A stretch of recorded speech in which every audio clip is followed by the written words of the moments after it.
চলুন আমরা শুরু করি একদম গোড়া থেকে। একজন প্রশিক্ষিত নেটওয়ার্ক মার্কেটার হিসাবে সবার আগে আমাদের জানা বা বোঝা প্রয়োজন নেটওয়ার্ক মার্কেটিং কি। নেটওয়ার্ক মার্কেটিং এর সংজ্ঞা বিভিন্ন জন বিভিন্নভাবে দিয়েছেন।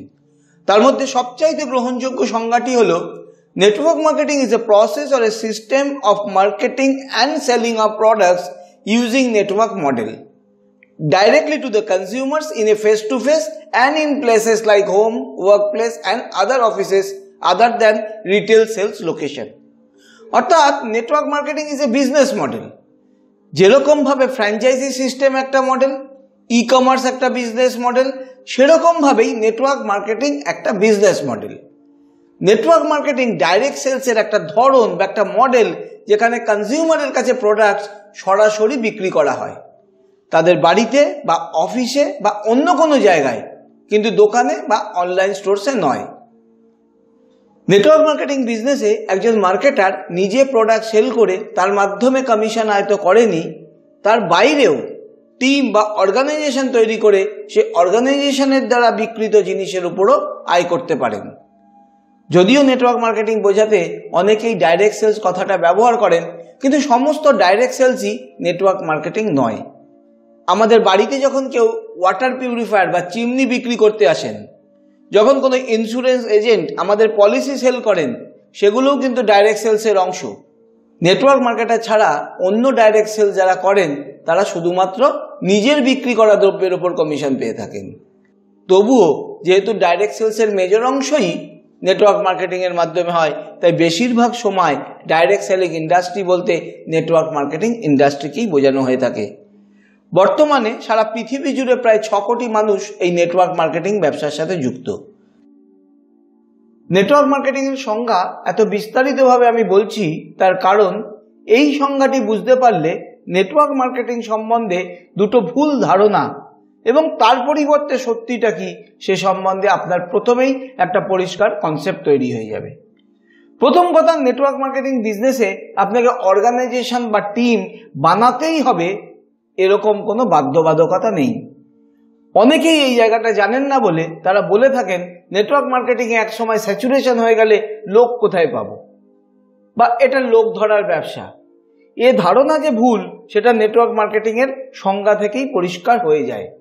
আপনি শুধুমাত্র একক সেলসের মাধ্যমেও অর্থ উপার্জন করতে পারেন।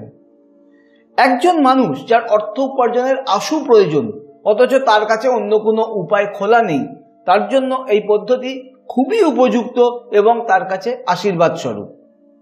দ্বিতীয় যে ভুল ধারণাটা মানুষের থাকে, সেটা হলো নেটওয়ার্ক মার্কেটিং ব্যবসায় অন্য লোককে জয়েন করালে আয় করা যায়। বহু কোম্পানি মানুষকে প্রভাবিত করতে এবং চটজলদি আয়ের রাস্তা দেখাতে এই ধরনের প্ল্যান তৈরি করে। অন্যকে জয়েন করানোর বিনিময়ে আয় করা নেটওয়ার্ক মার্কেটিং ব্যবসার মূল ধারণার পরিপন্থী। নেটওয়ার্ক মার্কেটিং এর সংজ্ঞা থেকে এই বিষয়টাও পরিষ্কার হয়ে যায়। আপনি যখনই নেটওয়ার্ক মার্কেটিং ব্যবসার যে মূল উদ্দেশ্য সেটা বুঝে যাবেন, তখন আপনার এই ব্যবসা সম্বন্ধে কনফিডেন্স বা আস্থা অনেক বেড়ে যাবে। এবার আসি এই নেটওয়ার্ক মার্কেটিং ব্যবসার উৎপত্তি কবে হলো বা কোথা থেকে হলো সেই প্রসঙ্গে। নেটওয়ার্ক মার্কেটিং ব্যবসার ইতিহাস সেভাবে কোথাও লেখা নেই। যা কিছু তথ্য অ্যাভেলেবেল আছে তার থেকে জানা যায় এই ব্যবসা কোনো সুচিন্তিত বা সুপরিকল্পিত ভাবনা থেকে উঠে আসেনি, খানিকটা অ্যাক্সিডেন্টালি এর উৎপত্তি। যদিও কোথাও কোথাও দেখা যায় 1886 সালে প্রথম নেটওয়ার্ক মার্কেটিং বিজনেস কোম্পানি অ্যাভনের জন্ম হয়, কিন্তু সে সময় তাদের ব্যবসা ঠিক নেটওয়ার্ক মডেলের ধরনে হতো না। অ্যাভনের ফাউন্ডার ডেভিড এইচ ম্যাকনেল নিজে পারফিউম বানিয়ে ডোর টু ডোর সেল করতেন। পরে তিনি প্রায় 30,000 হাউসওয়াইফকে এজেন্ট বানিয়েছিলেন, যারা নিজেদের পরিচিত মহলে এই পারফিউম সেল করত। নেটওয়ার্ক মার্কেটিং এর মাধ্যমে প্রোডাক্ট সেল শুরু হয় মোটামুটিভাবে 1934-এ।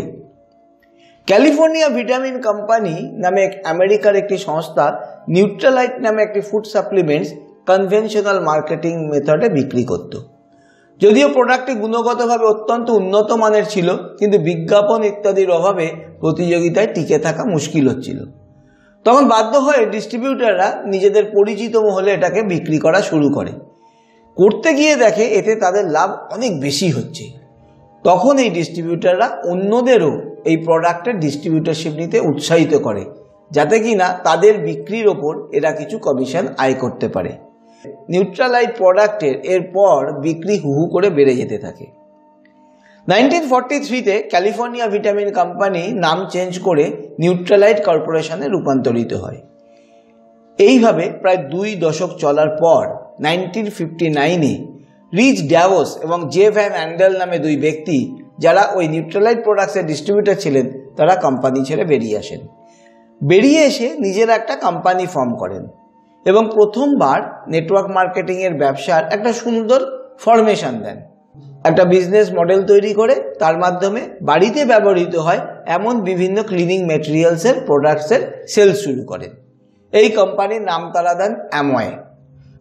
ওই একই সময় নিউট্রালাইটের আরেকজন ডিস্ট্রিবিউটর ডক্টর ফরেস্ট সি স্যাকওয়েল, তিনিও নিউট্রালাইট কোম্পানি ছেড়ে বেরিয়ে আসেন এবং নিজের একটি নেটওয়ার্ক মার্কেটিং কোম্পানি তৈরি করেন। মোটামুটিভাবে বলা যায় এখান থেকেই নেটওয়ার্ক মার্কেটিংয়ের জয়যাত্রা শুরু। অ্যামওয়ে বিজনেস মডেল খুব জনপ্রিয় হয়ে যায় এবং কোম্পানি এতটাই সাকসেসফুল হয়ে ওঠে যে কয়েক বছরের মধ্যেই তারা নিউট্রালাইট কর্পোরেশনটি কিনে ফেলে এবং এই প্রোডাক্টটি তাদের ব্যানারে বিক্রি করা শুরু করে। অ্যামওয়ে কোম্পানি এখন এতটাই প্রসিদ্ধ, আমেরিকায় প্রতি 5টি বাড়ির মধ্যে একটি বাড়িতে আপনি এই কোম্পানির প্রোডাক্ট পাবেনই। সময়ের পরিবর্তনের সাথে সাথে একাধিক বড় বড় নেটওয়ার্ক মার্কেটিং কোম্পানি এসেছে, নতুন নতুন প্রোডাক্ট এনেছে, নতুন নতুন মডেল এসেছে এবং পৃথিবী জুড়ে আজ নেটওয়ার্ক মার্কেটিং ব্যবসা প্রায় 16 লক্ষ কোটি টাকার ব্যবসায় পৌঁছে গেছে। এত কিছুর পরেও বিতর্ক কিন্তু নেটওয়ার্ক মার্কেটিংয়ের পেছন ছাড়েনি। বহু মানুষ এই ব্যবসাকে পিরামিড স্কিম বা মানি সার্কুলেশন স্কিমের সঙ্গে তুলনা করেন এবং এর সমালোচনা করেন। এর কারণ 2টি। এক, এই মডেল খুব অল্প সময় পৃথিবীতে এসেছে, মাত্র 60-70 বছরের ইতিহাস। আর 2, সেই মানুষ তারাই সমালোচনা করেন বেশি যাদের নেটওয়ার্ক মার্কেটিং মডেল সম্বন্ধে কোনো সম্যক ধারণাই নেই। আমি এই কারণেই প্রথমেই আপনাদের পরিষ্কার একটা ধারণা তৈরি করে দেওয়ার চেষ্টা করলাম, যাতে আপনাদের মনে কখনো কোনো দ্বিধা না থাকে এবং আগামী দিনে কেউ যদি আপনাকে অন্যরকম কিছু বলে, আপনি অন্তত তাকে সঠিক ধারণাটা দিতে পারবেন।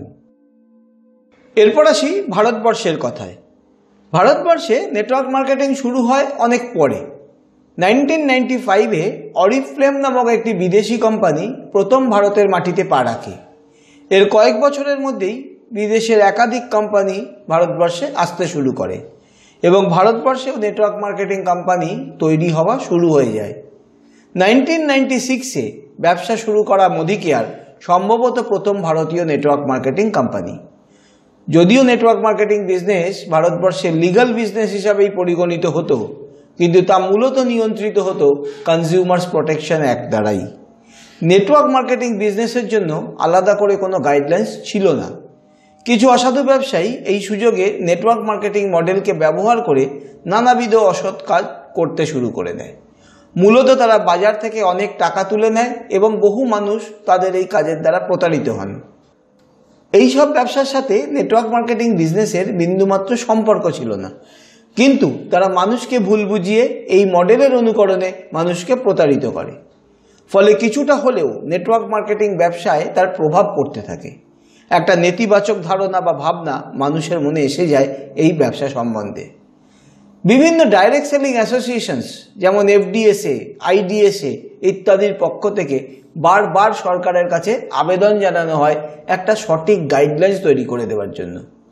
অবশেষে food and public distribution, department of consumer affairs, government of India 9 September 2016-এ একটি গাইডলাইন প্রকাশ করেন এবং প্রত্যেকটি রাজ্য সরকারকে আবেদন করেন তারা যেন তাদের রাজ্যে এই গাইডলাইনকে ফলো করে আলাদা অ্যাক্ট বা নিয়ম তৈরি করে। এরপর থেকেই নেটওয়ার্ক মার্কেটিং ব্যবসা একটা সংগঠিত রূপ পেতে শুরু করে এবং ভারতবর্ষে এই ব্যবসার সম্ভাবনা অনেক গুণ বেড়ে যায়। এই 12 পাতার গাইডলাইন আমি আপনাদের দেখাচ্ছি। 9টি ক্লজ আছে তাতে। ক্লজগুলিতে একবার চোখ বুলিয়ে নিন। আর এই গাইডলাইন আপনাদের রেফারেন্সে আমি দিয়ে দেব, সেখান থেকে ডাউনলোড করে রাখবেন এবং পারলে একটা প্রিন্ট আউট বের করে নিজের কাছে রেখে দেবেন।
ফিকি এবং কেপিএমজি যৌথভাবে সমীক্ষা করে দেখে ভারতবর্ষে 2015 সালে নেটওয়ার্ক মার্কেটিং মারফত বিক্রিত পণ্যের পরিমাণ ছিল 8,000 কোটি টাকা, যেটা 2025 সালে গিয়ে দাঁড়াবে 64,000 কোটি টাকা।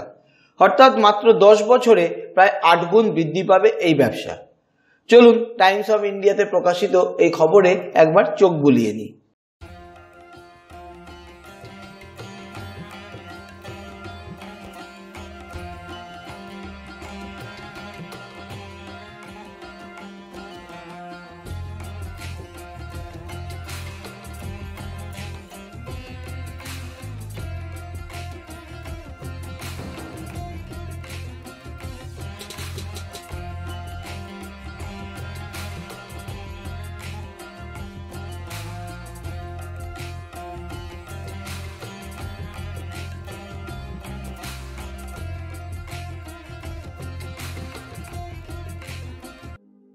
বর্তমানে করোনা ভাইরাসের প্রভাবে সমস্ত দেশের অর্থনীতি আমূল পরিবর্তিত হয়ে যাওয়ার পথে। কাজেই এই বৃদ্ধি আমাদের ভারতবর্ষে কত গুণ হবে তা এখনই বলা খুব মুশকিল। বিশেষজ্ঞরা অনুমান করছেন করোনা এপিসোডের পর বহু মানুষ কাজ হারাবেন এবং সেটা একটা খুব বড় আকার নেবে। ভারতবর্ষে যেখানে জনসংখ্যা বর্তমানে 130 কোটিরও বেশি, সেখানে হয়তো 20-25 কোটি বা তারও বেশি মানুষ কাজ হারাতে পারেন। এদের মধ্যে একটা বড় অংশের মানুষ যদি নেটওয়ার্ক মার্কেটিং ব্যবসাকে পেশা হিসাবে বেছে নেন, তাহলে এই বৃদ্ধি 8 গুণ কেন, বেড়ে 15-20 গুণ হলেও আশ্চর্য হবার কিছু নেই। ভারতবর্ষ 130 কোটি মানুষের দেশ, যেখানে মাত্র 90 লক্ষ লোক নেটওয়ার্ক মার্কেটিং ব্যবসা করেন, যা মোট জনসংখ্যার 0.7%। অথচ পৃথিবীর উন্নত দেশগুলোতে এই শতাংশের হার অনেক বেশি। ইউএসএতে 3.8% মানুষ নেটওয়ার্ক মার্কেটিং ব্যবসা করেন, অস্ট্রেলিয়ায় সেটা 3.4%, কানাডায় 4.2%, মালয়েশিয়ায় 9%। ফলে বোঝাই যাচ্ছে ভারতবর্ষে এখন নেটওয়ার্ক মার্কেটিং বিজনেসের সম্ভাবনা অনেক বেশি। একই কথা বাংলাদেশের জন্যও প্রযোজ্য, সম্ভাবনা বিপুল। যদি সঠিকভাবে এই দুই দেশের মানুষেরা এই সুযোগকে ব্যবহার করতে পারেন, তাহলে আগামী 3 থেকে 5 বছরের মধ্যে তারা অর্থনৈতিক স্বাধীনতা ভোগ করবেন, এই বিশ্বাস রাখা যেতেই পারে। আপনার নেটওয়ার্ক মার্কেটিং ব্যবসা নির্ভর করবে দুটি জিনিসের ওপর, এক আপনার নিজের ওপর, আর 2 যে কোম্পানির সাথে ব্যবসা করছেন সেই কোম্পানির ওপর। আপনার নিজের প্রস্তুতি নেওয়ার জন্য যা যা প্রয়োজন তার সব কিছুই এই ট্রেনিংয়ের মধ্যে আছে, এই কোর্সের মধ্যে পাবেন। আপনার কোম্পানি নির্বাচন যাতে সঠিক হয় সেটা আপনাকে দেখে নিতে হবে। প্রথমেই দেখবেন আপনার কোম্পানির ম্যানেজমেন্ট কীরকম, তাদের কোনো পুরনো খারাপ ইতিহাস আছে কিনা, তারা ভবিষ্যতে কি করতে চাইছেন, এখন অবধি পে আউট নিয়ে তাদের বিরুদ্ধে কোনো অভিযোগ আছে কিনা, সরকারি গাইডলাইন ফলো করছেন কিনা, কোম্পানির প্রোডাক্ট কতটা ভালো, কতটা তা আপনার দেশের মার্কেটের জন্য উপযুক্ত, মানুষ এই প্রোডাক্ট ব্যবহার করে কি বলছে, তার দাম বা ইত্যাদি আপনার দেশের মার্কেটের সাথে সামঞ্জস্যপূর্ণ কিনা। এই সব কিছু দেখে নেওয়ার পর আপনাকে আর দুটো জিনিস দেখতে হবে। এক হচ্ছে কোম্পানির বিজনেস প্ল্যান, সেটা কতটা আধুনিক, আর 2 কোম্পানি আধুনিক টেকনোলজিকে কতটা ব্যবহার করছে। এই কটা বিষয় দেখে নিয়ে আপনি কোম্পানি নির্বাচন করবেন, আর আপনার তৈরি হওয়ার জন্য যে ধরনের প্রস্তুতি দরকার তার সব কিছুই এই কোর্সের মধ্যে পেয়ে যাবেন। একটি লেসনও বাদ দেবেন না এবং আগে পরে করবেন না। এগুলো সবই তৈরি করা হয়েছে অনেক সুচিন্তিত ভাবনা থেকে এবং স্টেপ বাই স্টেপ।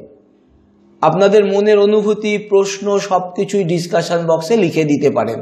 আমরা নিয়মিত আপনাদের পোস্টগুলো চেক করি এবং এখান থেকে যদি মনে হয় এই কোর্সে আরও কিছু সংযোজন করা দরকার, আমরা অবশ্যই সেটা শেষ পার্টে, অর্থাৎ যেটা সংযোজন পার্ট, সেখানে অ্যাড করে দেব।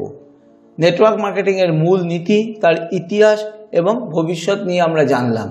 পরবর্তীতে আমরা আমাদের নিজস্ব ভিত তৈরি করার জন্য যা যা প্রয়োজন সেগুলো জানব।